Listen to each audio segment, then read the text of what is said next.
So hello students. तो बच्चों, आपको जैसे कि पता है कि हम लोगों ने क्लास 10th की पूरी आरडी शर्मा की थी। ठीक है, तो उसी तरीके से अब हम स्टार्ट कर रहे हैं बच्चों क्लास 12th की आरडी शर्मा। बहुत सारे बच्चे जो है इंडिया में आरडी शर्मा लगाते हैं बच्चों क्लास 12th की, और फिर उनको कई जगह पे दिक्कत आती है। तो अब ऐसी प्रॉब्लम ना आए उसके लिए जो है हम लोग एक एक जो है चैप्टर्स बच्चों अब आरडी शर्मा के हिसाब से करने जा रहे हैं। थ्योरी में हम लोग किस तरीके से करेंगे, जो भी थ्योरी आरडी शर्मा में एक्सरसाइज बाय एक्सरसाइज दी गई उसको कवर करेंगे। एंड देन अगर बहुत ज़्यादा होगा तो पहले में थ्योरी कवर कर लेंगे, फिर जो भी इलस्ट्रेशंस इंपॉर्टेंट इलस्ट्रेशंस दिए गए हैं आरडी के अंदर उस एक्सरसाइज के पहले वो करेंगे। फिर आप जो है बच्चों होमवर्क करके, और मैंने जो है बच्चों एक डिस्क्रिप्शन में लिंक भी डाल रखे हैं टेलीग्राम चैनल पे, वहाँ पे आप जो है अपने होमवर्क आप कर रहे हैं उसको शेयर भी कर सकते हैं, एक्सरसाइजेज आप लगा रहे हैं। तो इस तरीके से एक अच्छा हमारे और आपके बीच में जो है कांटेक्ट भी बना रहेगा। ठीक है बच्चों, तो कोई भी डाउट होता है आपको किसी भी एक्सरसाइज के क्वेश्चन में, तो वो तो आपको पता है कि वो हम लोग सारे क्वेश्चंस लेने वाले हैं, लेकिन जो सिमिलर टाइप के क्वेश्चंस रहेंगे, because otherwise it will take lot of time if you going to solve each and every question. तो हम लोग सिमिलर टाइप के क्वेश्चंस कर लेंगे। फिर भी अगर आपको कहीं पे डाउट है तो आप टेलीग्राम चैनल का यूज़ करिएगा, और फिर वहाँ पे हम लोग जो है एक दूसरे की हेल्प कर रहे होंगे बच्चों। ठीक है, तो ये मेरे बारे में बच्चों। ठीक है, I am BTech in computer science and MBA in finance, 16 plus years of teaching experience online and offline, mentored 1 lakh plus students for various boards, Olympiads and IIT JEE Maths। तो एंजॉय करते हैं बच्चों हम लोग theory of exercise 1.1। ये हमारे जो है टेलीग्राम चैनल्स हैं। ठीक है, दीज आर टेलीग्राम चैनल्स। और बच्चों जो भी बच्चे, एक सेकेंड, एक ये है और एक SCV सोल्यूशन, ये ग्रुप है, और ये दोनों ही आप ज्वाइन कर सकते हो बच्चों। ठीक है, तो सेट्स बच्चों आपको पता होना चाहिए सबसे पहले कि सेट्स क्या होते हैं। और इस समय अगर आपको कोई भी दिक्कत है तो क्लास 11th की भी आरडी चल रही है बच्चों, तो वहाँ पे आज ही हम लोगों ने लेक्चर लिया है सेट्स के बारे में। ठीक है, तो पहले ही वहाँ 11 की एक्सरसाइज है वो भी हम लोग साथ में साथ कर रहे हैं बच्चों। तो सेट क्या होते हैं बच्चों, ये आपको पहले से ही पता होगा, well defined collection of object. यहाँ पे काफ़ी इंपॉर्टेंट बात होती है कि well defined collection of objects होने चाहिए। जैसे कि योर फेवरेट क्रिकेटर्स है ना, इस टाइप की चीज़ें वेल डिफाइंड नहीं होती। ऐसी चीज़ें वेल डिफाइंड होती like set of natural numbers. और सी जैसे कि फेवरेट एक्ट्रेस, इस तरीके जहाँ एडजेक्टिव वर्ड यूज हो रहा हो और किसी के परसेप्शन और थिंकिंग पे जो है रिजल्ट्स अगर डिपेंड करते हैं तो वो सेट नहीं होता है। तो इतनी नॉलेज के साथ आपको बढ़ना है। और फिर मेजर जो हम लोगों का बच्चों यहाँ पे रोल रहने वाला है वो यही है कि जैसे कि natural number is a subset of whole number, फिर whole number is a subset of integer, integer is a subset of rational number, and this is real number and this is complex number, and I suppose कि आपको ये सब पता होना चाहिए। Intersection क्या होता है बच्चों, है ना, इंटरसेक्शन ऑफ सेट क्या होता है, ये सब जानकारी आपको होनी चाहिए 11 से बच्चों। Union, difference of set, complement of set और क्रॉस प्रोडक्ट या कार्टेशियन प्रोडक्ट, है ना, इसको एक और प्रोडक्ट बोलते हैं हम लोग, कार्टेशियन प्रोडक्ट। ये सारी बातें आपको ऑपरेशन ऑन सेट पता होनी चाहिए। अब जहाँ से हम लोग यहाँ पे, तो इसमें भी क्लास 11th में भी थोड़ा सा रिलेशन है, आपको पता होगा बच्चों, तो वो चीज़ें आपको रिवाइज करा देते हैं हम लोग। तो ऑर्डर्ड पेयर क्या होता है, तो जैसे कि आप अगर ऑर्डर्ड पेयर कोई चीज़ है, तो अगर आप एक्स वाई लिखते हो, एक्स कॉमा वाई, तो फिर वो y कॉमा एक्स के बराबर नहीं होती। इसी का मीनिंग होता है ऑर्डर्ड पेयर, यानी कि ऑर्डर जो है उसको आप चेंज नहीं कर सकते। मतलब कि 2,3 can not be equal to 3,2। ठीक है, यानी कि अगर a comma b is equal to c comma d, तो ये तभी हो सकता है जब a is equal to c and b is equal to d। ये पता होना चाहिए आपको। तो क्या मीनिंग होता है, pair of object listed in specific order is called an ordered pair, ना। देखिए एक ऑर्डर है यहाँ, it is written by listing the two object in specific order, separating them by comma, देख सकते हैं, and then enclosing the pair in parenthesis. ठीक है, A is called the first element and B is called the second element. two ordered pairs are said to be equal if their corresponding elements are equal. corresponding मतलब a is equal to c जैसे अभी मैंने बताया, और b is equal to d. तो ordered pair ये मैंने आपको समझा ही दिया है कि x, y ये जो है y, x के बराबर नहीं होता है बच्चों. और इक्वालिटी कब आती है ऑर्डर्ड पेयर्स में? जब करस्पॉन्डिंग एलिमेंट्स इक्वल होते हैं. ये भी आप समझ चुके हैं. यानी कि दो जगह अगर कुछ भी लिखा है, जैसे मान लीजिए x+1 and y+2 is equal to 5,6, तो फिर यहाँ पे अगर x और y की वैल्यू पूछते बच्चों, तो आपने देखे होंगे इस तरीके क्वेश्चन 11th में. तो x इज इक्वल टू 5 था यहाँ पर, तो x की वैल्यू 4 हो गई, और y+2 इज इक्वल टू 6, तो y की वैल्यू बच्चों यहाँ पर 4 हो चुकी है. तो ये जो है हमारे क्या होते हैं, this is how we solve equality of the ordered pair. और ऑर्डर्ड पेयर आपने देख ही रखा है बच्चों 2D सिस्टम में कोऑर्डिनेट ज्योमेट्री के अंदर, जैसे 1,2, तो ये एब्सिसा है और ये ऑर्डिनेट है, दोनों मिलके कोऑर्डिनेट हो जाते हैं और ये ऑर्डर्ड पेयर है यहाँ पर. ठीक है, और ये दो पॉइंट की हेल्प से हम लोग जो है पूरे प्लेन को डिफाइन कर सकते हैं बच्चों. ठीक है, तो आप यहाँ पे देखिए ordinate of B is not equal to ordinate of C. फिर आता है बच्चों कार्टेशियन प्रोडक्ट या क्रॉस प्रोडक्ट भी कहीं बोला जाता है इसको. ठीक है, कई किताबों में. तो Cartesian product is something which is very important, जिससे ही हम लोग जो है रिलेशन की तरफ बढ़ते हैं. तो ये सब क्लास 11th का मैं आपको रिवाइज करा रहा हूँ बच्चों, है ना. जैसे कि अब मैं आपको समझाता हूँ कि अगर हम लोग A क्रॉस B लिखना चाहते, क्रॉस प्रोडक्ट निकालना चाहते दो सेट का, तो वो कैसे लिखा जाता है मैं यहाँ पे लिख रहा हूँ A क्रॉस B, और ये मैं यहाँ पे यूज कर रहा हूँ इन दोनों सेट को. तो ये लिखना आप सीख जाएंगे. तो नंबर ऑफ एलिमेंट्स जो A क्रॉस B के सेट में आएंगे वो कैसे निकालते हैं, number of elements in A into number of elements in B. तो देखिए यहाँ पे 3 है Na, और कार्डिनैलिटी और सेट उसको बोलते हैं, तो 6 एलिमेंट होना चाहिए. तो कैसे होगा देखिए 1A के साथ लिखे हैं, सारे पॉसिबल तरीके इनको लिखने के. तो 1A 1,B. ठीक है, फिर आपके पास 2,A एंड देन 2,B, और फिर आपके पास है 3,A 3,B. तो ये हमारा जो है A क्रॉस B का सेट है बच्चों. A cross B is equal to 1,A 1,B 2,A 2,B 3,A 3,B, और टोटल हमारे पास नंबर ऑफ एलिमेंट्स जो हो जाएंगे वो कितने होंगे 6. तो नंबर ऑफ एलिमेंट्स आर 6. तो बात समझ में आ गई आपको. So this is how we write cross product या कार्टेशियन प्रोडक्ट. तो जरूरी नहीं कि डबलेट ही होंगे, मतलब आप ट्रिपलेट, ऑर्डर डबलेट की जगह ऑर्डर ट्रिपलेट भी हो सकते हैं. 3 के लिए करो तो जो ये A आएगा ये सेट A से आएंगे, ये B से आएंगे सेट, और ये C से आएंगे. यानी कि अगर मैं A cross B cross C करूं और मैं C को कुछ डिफाइन कर लूँ लाइक 4,5 वगैरह, तो फिर 1A को 4 के साथ हमें लिखना होगा 1A, 4, फिर 1A, 5, फिर इसी तरह 1B भी 4 के साथ, फिर 1B 5 के साथ, 2A 4 के साथ. तो I think you can relate this कि कार्टेशियन प्रोडक्ट क्या होता है. ठीक है, सो दिस इज क्वाइट इंपॉर्टेंट. ये कुछ बातें जो आपको ध्यान रखनी है. अब AB का क्रॉस प्रोडक्ट हो या फिर BA का क्रॉस प्रोडक्ट हो, उसमें जो है आपके ये number of elements in AB यानी A cross B is equal to number of elements in B cross A. ठीक है, तो AB का क्रॉस, ये जो लिखना है यहाँ पे 4 है बच्चों, वो ये है कि A cross B is not equal to basically B cross A, है ना. कम्यूटेटिव नहीं होता है कार्टेशियन प्रोडक्ट, क्योंकि अगर आपने यहाँ पीछे ही देखे जाके, अगर हम लोग A क्रॉस B के बारे में बात करें, अगर हम यहाँ पे B क्रॉस A कर लें, तो B क्रॉस A करने जाओगे तो A, 1 आएगा, और 1, A जो है वो A, 1 के बराबर नहीं होता है. तो ये बात आपको पता है, तो इसलिए आप समझ सकते हो कि ये कम्यूटेटिव नहीं होते हैं कार्टेशियन प्रोडक्ट.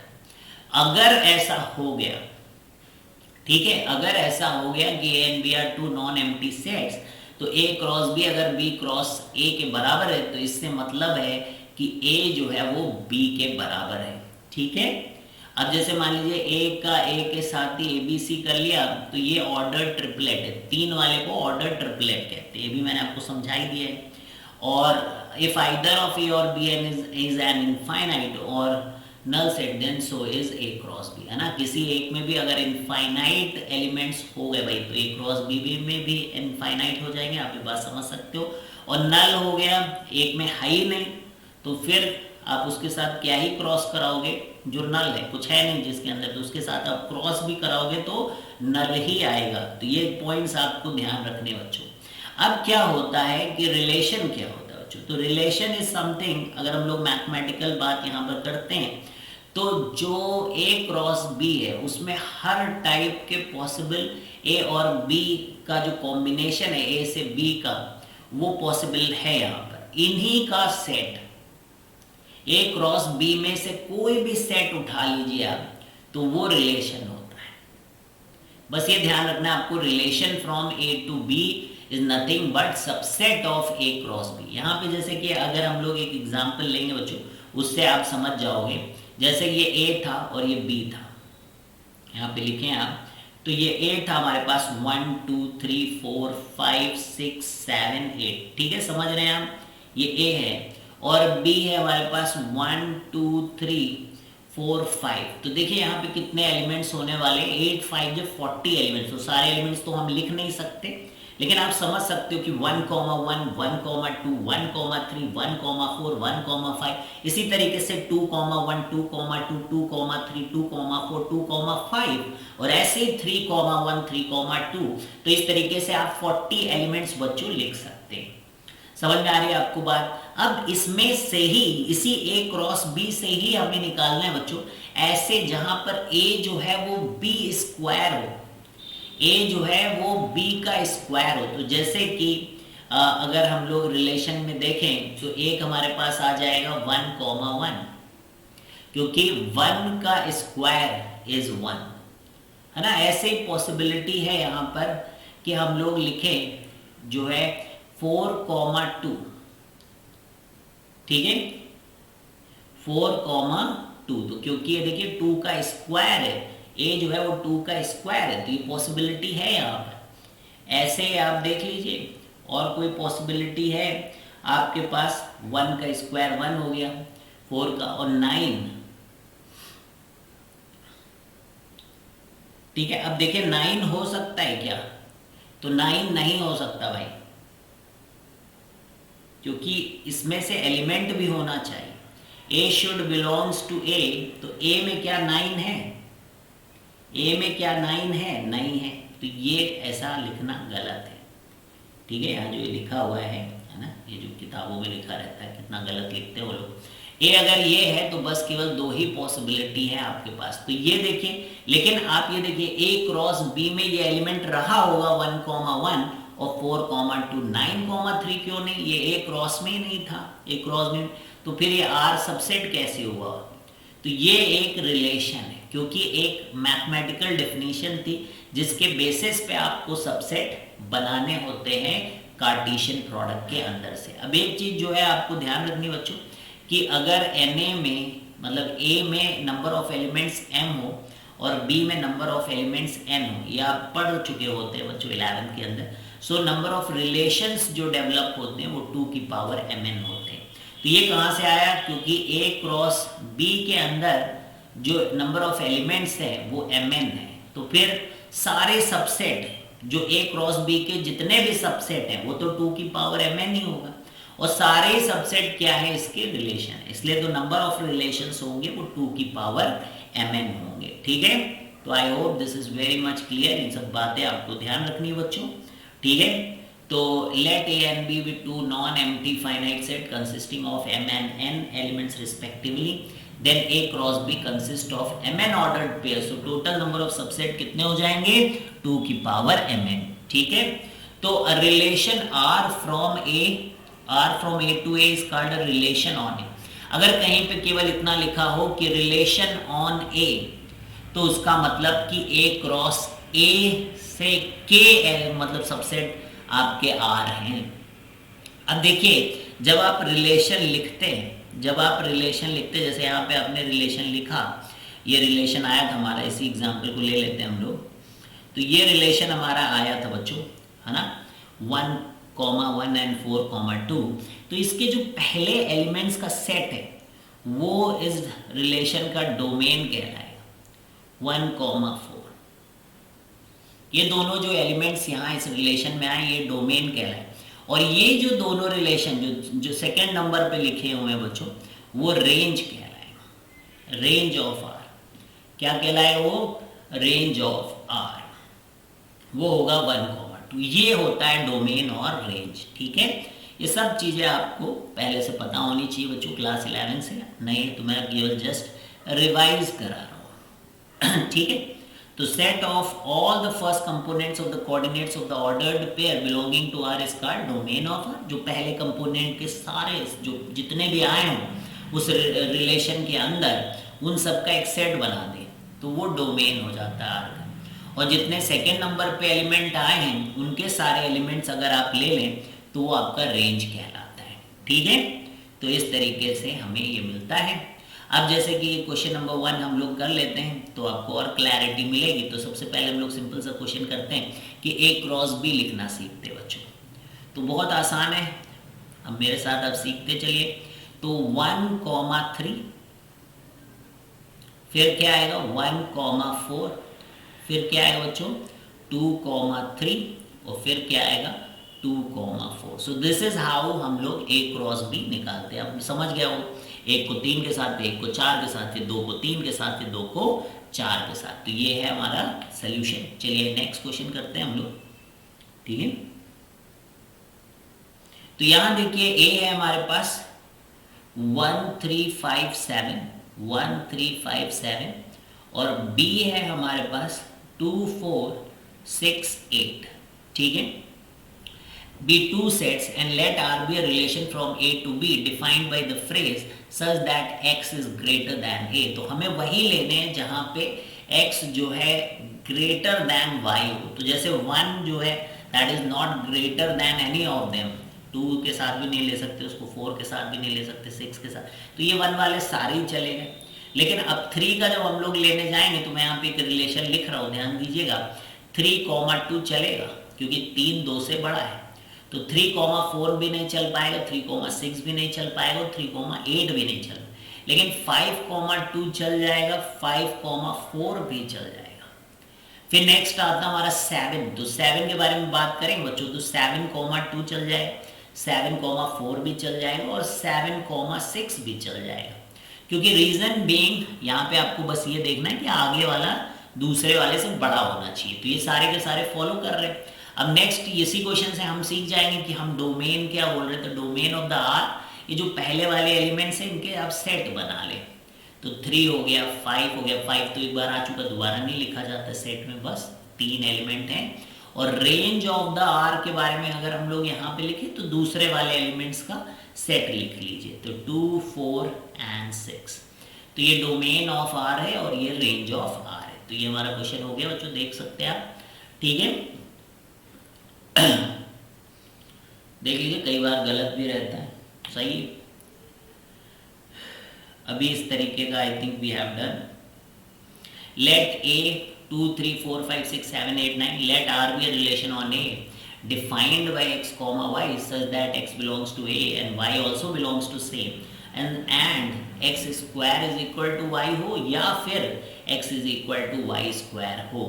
तो ये जो रिलेशन है वो A क्रॉस A है। तो चाहे इधर से हो जाए उधर से, जैसे अब 4,2 हो जाएगा, इसके अंदर एक 1 तो है नहीं, तो एक तो ये हो जाएगा और साथ में उल्टा भी चल जाएगा क्योंकि y स्क्वायर भी x के हो तो वो भी चलेगा। तो 2 का स्क्वायर 4 हो सकता है, 3 का 9 हो जाएगा, तो 9 का 3 भी हो जाएगा। ठीक है, दोनों टाइप के पॉसिबिलिटी यहाँ पे आई थिंक, और तो फिर कोई पॉसिबल है नहीं। तो डोमेन और रेंज के बारे में बात करेंगे तो पहले वाले एलिमेंट्स आप ले लीजिए, तो वही 2, 4, 3, 9। और रेंज ऑफ आर के बारे में बात करेंगे तो भी वही आ रहा है 2, 4, 3, 9। That's it. बहुत बढ़िया बच्चों, ठीक है। तो सही है 24394293। तो टाइप्स ऑफ रिलेशंस बच्चों, that is the main thing जो यहाँ पे हम लोग पढ़ने जा रहे हैं। तो 3 टाइप के रिलेशंस मेन जो है हमें सीबीएसई में पढ़ने हैं। एक तो रिफ्लेक्सिव, ठीक है, reflexive is like a reflection, कि जो है उसका उस वही इमेज होनी चाहिए, जो प्री इमेज है वही इमेज होनी चाहिए, ठीक है। एक तो ये, अगर ए बी है हमारे रिलेशन में तो बी ए का होना जरूरी है। ट्रांजिटिव में क्या ए बी है अगर, तो बी सी भी है तो ए सी का होना जरूरी। तो हो सकता है अभी आपको ये बात ना समझ में आए, धीरे धीरे आप पक्का बच्चों साथ में जुड़े रहेंगे तो हर एक चीज़ सीख जाएंगे। तो let's start with these things. अब बढ़िया से स्टार्ट करते हैं हम लोग। तो डिफरेंट टाइप्स ऑफ रिलेशन जो होते हैं सेट ए में, एक होता है वॉइड रिलेशन, तो यानी कि किसी भी सेट का ए क्रॉस ए का फाई सेट, यानी जिसमें कोई भी एलिमेंट ना हो, उस रिलेशन को वाइड या एम्प्टी रिलेशन कहते हैं, ठीक है। और मान लीजिए ए हमारा सेट है, तो ए क्रॉस ए किया, तो ए क्रॉस ए में जो है जिसमें सारे एलिमेंट आ गए, हर एक पॉसिबल एलिमेंट आ चुका है ए क्रॉस ए में, तो उस वाले सेट को हम लोग यूनिवर्सल रिलेशन कहते हैं, ठीक है। मतलब ए को ए के साथ किया, जैसे यहाँ पर अगर हम लोग ये एग्जांपल लें तो यहाँ पे ए का जब आप ए क्रॉस करेंगे, ए क्रॉस ए जब यहाँ पर करेंगे, आप इस वाले एग्जांपल को अगर मैं लूँ तो देखिए कितने आएंगे यहाँ पे 8 एलिमेंट, 64 एलिमेंट्स यहाँ पे आपको ऐसे ऐसे ऐसे ऐसे करके लिखना पड़ेगा बच्चों। तो वो जो आया ना ए क्रॉस ए, ये खुद भी एक रिलेशन है, लेकिन इसमें सभी पॉसिबल जो यहाँ पे हम लोग ऑर्डर्ड पेयर्स हो सकते हैं वो सारे आ रहे हैं, तो इसलिए उसको यूनिवर्सल रिलेशन बोलते हैं। सारे आ रहे हैं इसलिए क्या बोलते हैं, यूनिवर्सल। और जिसमें कोई नहीं आ रहा है उसको क्या बोलते हैं हम लोग, वाइड। आइडेंटिटी में क्या होता है कि अगर हमारे पास एक सेट है और उसमें ए बिलोंग करता है तो ए कॉमा ए ही होना चाहिए, हर एक पॉसिबल ए कॉमा ए होना चाहिए। अभी क्वेश्चन करेंगे तो you will be very like you will be able to understand it very easily. अब हम अगर रिफ्लेक्सिव रिलेशन की बात करते हैं तो उसमें क्या है कि सारे ए कॉमा ए होने चाहिए, बाकी भी चीजें हो सकती हैं, इसमें क्या बाकी चीजें नहीं होनी चाहिए, केवल ए कॉमा ए होना चाहिए। इसमें अगर कोई ए कॉमा ए नहीं है तब वो रिफ्लेक्सिव नहीं होता है, ठीक है। जैसे कि अब हम लोग कुछ क्वेश्चंस कर लेते हैं यहाँ पे रिफ्लेक्सिव रिलेशन के, ठीक है, एंड देन आइडेंटिटी रिलेशन के भी कर लेते हैं हम लोग क्वेश्चन, ठीक है। सब करेंगे हम लोग कि काफ़ी क्वेश्चन अभी हम लोग करने। तो एक जैसे कि आइडेंटिटी रिलेशन, एक सेट दिया गया बच्चों हम लोगों को, पेज नंबर 1.3 में जाइएगा आप, इलस्ट्रेशन नंबर 1 है, इलस्ट्रेशन नंबर 1। तो देखिए ए दिया गया हमें 1 2 3, तो इसमें जो आर हम लोगों ने लिया है 1,1, 1 2,2 ऐसा दिया है क्वेश्चन में, 3,3, ठीक है, 1,3 और 2,1, ठीक है। तो ये आर रिफ्लेक्सिव है कि नहीं ये हमें चेक करना है। तो देखिए हमारी रिफ्लेक्सिव की डेफिनेशन बोलती है कि हर एक पॉसिबल जो इसमें एलिमेंट है ए के अंदर, जैसे 1 एक एलिमेंट है ना, ए का 1 बिलोंग्स टू ए, तो फिर वो 1,1 यहाँ होना चाहिए। तो बहुत बढ़िया है, तो 1 ही तो नहीं है केवल ए में, इस तरीके का 2 भी है तो 2,2 भी होना चाहिए, और 3 भी है तो 3,3 भी होना चाहिए। लेकिन 1,3 है उससे कोई प्रॉब्लम नहीं है रिफ्लेक्सिव रिलेशन को, वो हो सकते हैं, ये हो गए, बाकी हो या ना हो, ठीक है, वो चलता है। तो यानी कि ये एक रिलेशन जो है वो रिफ्लेक्सिव रिलेशन है। लेकिन इसमें से अगर एक भी मिस हो जाता है, 2,2 मान लीजिए मिस हो जाता तो फिर वो रिफ्लेक्सिव नहीं होता। लेकिन this is not identity relation, ये ध्यान रखें, this is not identity relation. Identity relation A का जो बनेगा वो केवल उसमें सिमिलर वाले ही होने चाहिए, जिनके आपके एब्सिसा और ऑर्डिनेट दोनों सेम रहेंगे, ठीक है। तो ये आइडेंटिटी रिलेशन है, this one is identity relation, and this relation is reflexive also, तो आइडेंटिटी भी है और रिफ्लेक्सिव भी है ये, लेकिन ये रिफ्लेक्सिव है पर आइडेंटिटी नहीं। आई होप यहीं से आप सीखेंगे बच्चों कि आइडेंटिटी में ये 3 तो होना ही चाहिए, 1,1, 2,2, 3,3, लेकिन एक्स्ट्रा कुछ नहीं चाहिए। अगर मैं केवल लिख दूं 1,1, 2,2 तो then it's not an identity relation, because there are few elements which are missing। लेकिन हाँ, अगर आइडेंटिटी है तो रिफ्लेक्सिव भी है, लेकिन अगर रिफ्लेक्सिव है तो जरूरी नहीं कि वो आइडेंटिटी होगा। और डिफरेंस क्या है, आई होप ये आपको बहुत बढ़िया से क्लियर हुआ है। ठीक है, तो यहाँ पे वही बात देखिए बोली गई है कि every identity relation is reflexive but every reflexive relation is not identity. अगर हम सिमेट्रिक रिलेशन की बात करें तो देखिए A, B belongs to R but B, A है ना। अगर A, B R में हो तो B, A भी R में होना चाहिए ना।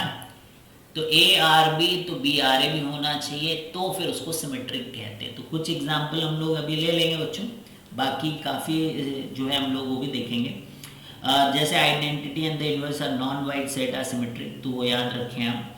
दूसरा है let L be the set of lines in a plane. इसी पेज में 1.3 में अगर हम लोग आए तो वहां पे बोल रहे हैं कि एक ऐसा रिलेशन हम लोग डिफाइंड कर रहे हैं सच दैट x जो है वो परपेंडिकुलर टू y हो। ठीक है, एक ऐसा रिलेशन हम लोग कर रहे हैं कि x is perpendicular to y। तो देखना, अगर x लाइन ऐसी है और y लाइन इसके परपेंडिकुलर, तो x अगर परपेंडिकुलर टू y तो आपको चेक करना है कि ये x है ये y, तो क्या y भी x के साथ परपेंडिकुलर है कि नहीं।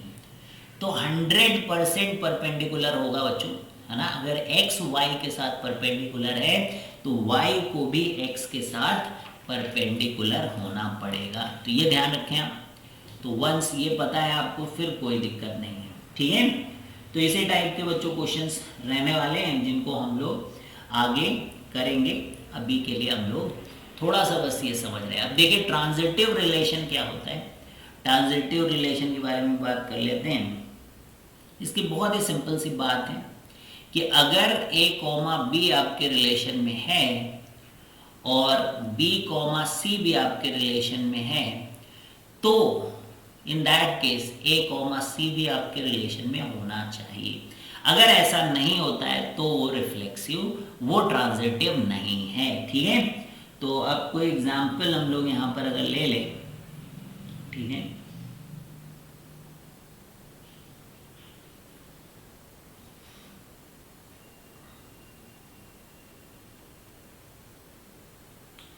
ये इलस्ट्रेशन नंबर 2 ले लेते हैं।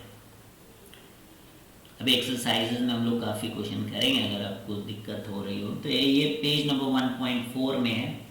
तो relation R on the set of all natural numbers defined by, ऐसे को डिफाइन किया है कि x, y belongs to R, तो दैट मीन्स कि x डिवाइड्स y,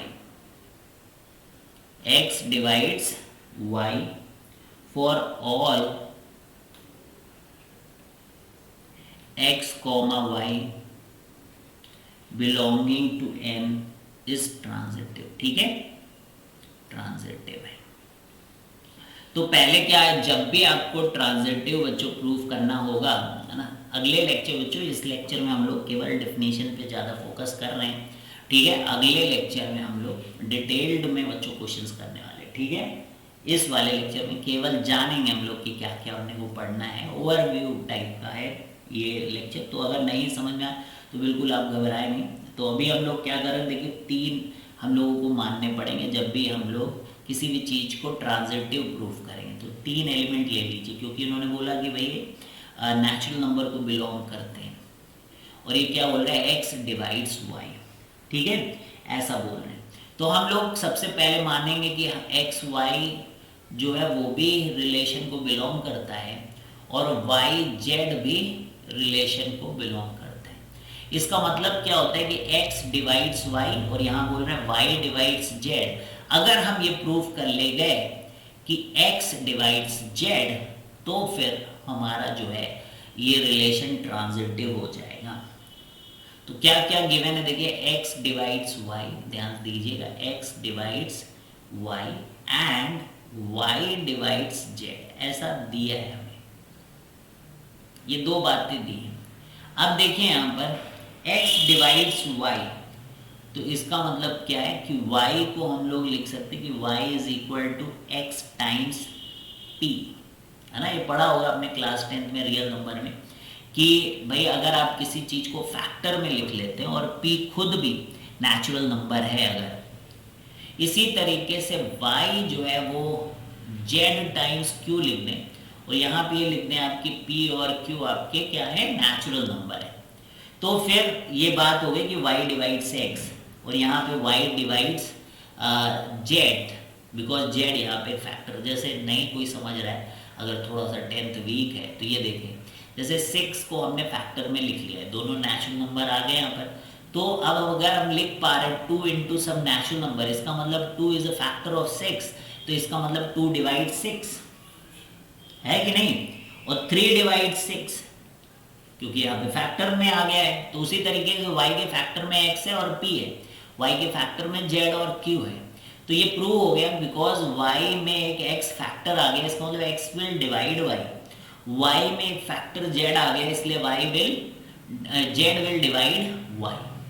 अब हमें किसके बीच में निकालना था, x डिवाइड y हो गया, x डिवाइड्स z हो गया, तो ट्रांजिटिव बोलता है कि आप प्रूव करो x divides z, x divides z। तो अब करना क्या अपने को, y की जगह हम लोग xp लिख दें, y की जगह हम लोग क्या लिख दें, xp। क्लियर है? अच्छा, x डिवाइड्स z लिखना है, तो ध्यान से देखिएगा, z को क्या लिखें, z को हम लोग लिख लेते हैं, क्योंकि x divides y and y divides z, that means कि x divides z, x divides z, ठीक है। तो z आपका आ ही गया था, यहां से देखिए, अच्छा ये भी मैंने थोड़ा सा गलत लिख लिया, z y डिवाइड कर रहा था z को, तो मुझे यहाँ ऐसे लिखना चाहिए, x डिवाइड्स y, ये सही है, y डिवाइड z, तो z is equal to y, तो यहाँ पे देखिए आपके पास y है, तो आप यहाँ पे xp लिख दो, xp, y की जगह क्या रख दिया हम लोगों ने, xp इंटू q, तो आप खुद ही देख लो यहाँ पे x into p into q, p q क्या हो गया, दोनों दो नेचुरल नंबर्स का प्रोडक्ट नेचुरल नंबर हो गया, तो ये एक फैक्टर आया कि नहीं आया x, तो यहाँ से प्रूव हो गया कि x डिवाइड्स z, तो ये बात यहाँ प्रूव हो गई कि x divides y and y divides z, that implies कि x डिवाइड्स z, इसलिए ये ट्रांजिटिव है। तो इस तरीके से हम लोग जो है ट्रांजिटिव के क्वेश्चंस कर रहे होंगे, ठीक है।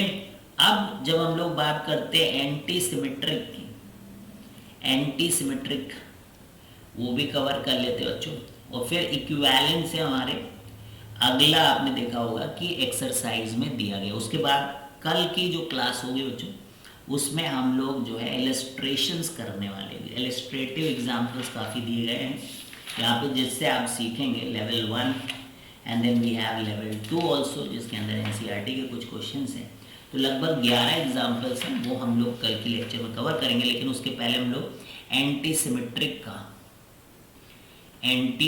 सिमेट्रिक के बारे में जानने की कोशिश करते कि उसकी डेफिनेशन क्या है रिलेशन की और क्या होता है। देखिए, let A be any set relation on set A said to be anti symmetric relation if and only if, तो देखिए वहां क्या लिखा है कि ए बी अगर आर को बिलोंग करता है और बी ए भी आर को बिलोंग करता है, ठीक है, तो दैट इंप्लाइज कि A should be equal to B, मतलब ये ए बी बी ए के तभी हो सकता है जब ए इक्वल टू बी हो, अदरवाइज नहीं, फिर एंटी सिमेट्रिक, ठीक है। कि अगर it follows from this definition that, note में लिखा हुआ है कि ए बी अगर बिलोंग करता है आर में बट बी ए नहीं है, तब बी ए एंटी सिमेट्रिक है। ठीक है, यानी कि केवल कब हो, जब दोनों एलिमेंट्स इक्वल हो। तो identity relation on set A is identity relation में तो ए सारे सेम वाले ही रहते हैं, तो वो इलस्ट्रेशन 1 में दिया है कि वो एंटी सिमेट्रिक होता है। इलस्ट्रेशन 2 में universal relation A containing at least 2 element is not, because A is not equal to B R in A, then A is related to B is related to under the universal rule, which implies that A is equal to B, but A is not equal to B. तो समझ रहे हो, मतलब जब आप A cross A लिखोगे तो उसमें आपके पास ऐसे एलिमेंट्स भी आ जाएंगे जैसे 1 2 और 2 1, जबकि हमें क्या चाहिए थे, केवल 1 1 टाइप के हों और 2 2 टाइप के हों। ये ना होगी 1 2 है और 2 1 है, तो फिर एंटी क्यों लिखेंगे, सिमेट्री नहीं चाहिए अपने, तो केवल डायगोनल वाली सिमेट्री रह सकती। जैसे 1 3 है और 2 3 है, अगर 3 1 नहीं है या 3 2 नहीं है तो फिर कोई दिक्कत नहीं है एंटी सिमेट्रिक को, लेकिन इस टाइप की सिमेट्री नहीं होनी चाहिए कि 1 3 है और पता चला 3 1 है, तो ये सब नहीं चाहिए, एंटी है ना ये तो सिमेट्रिक के। तो ये बात अगर आपको समझ में आ रही हो जो, तो इसी पे हम लोग आज की चर्चा समाप्त करेंगे। तो आई होप कि थोड़ा थोड़ा आपको समझ में आया हो, धीरे धीरे चीज़ें आती हो बच्चों, तो बिल्कुल घबराए नहीं, अभी हमें एग्जाम्पल से बहुत क्लियर होगा, तो वो हम लोग इलस्ट्रेटिव एग्जाम्पल्स लेवल 1 और लेवल 2 कल के लेक्चर्स में करेंगे, and they are about how much, they are about 11 examples that we are going to do. ठीक है, तो चलिए बच्चों, bye bye, see you guys, have a great day, और हमारे साथ जुड़े रहें और भी बच्चों के साथ शेयर करें इन वीडियोस को, जिससे कि सभी लोग सीख सकें। ठीक है, और ध्यान रखना है आपको कि आप टेलीग्राम चैनल को ज्वाइन करना बिल्कुल भी ना भूलें, और साथ में ग्रुप को, जहाँ पे आप अपना होमवर्क वगैरह बच्चों शेयर करें, और बहुत सारा आपको मटेरियल भी बच्चों को मिलने वाला है। ठीक है, तो चलिए bye bye, see you guys, have a great day.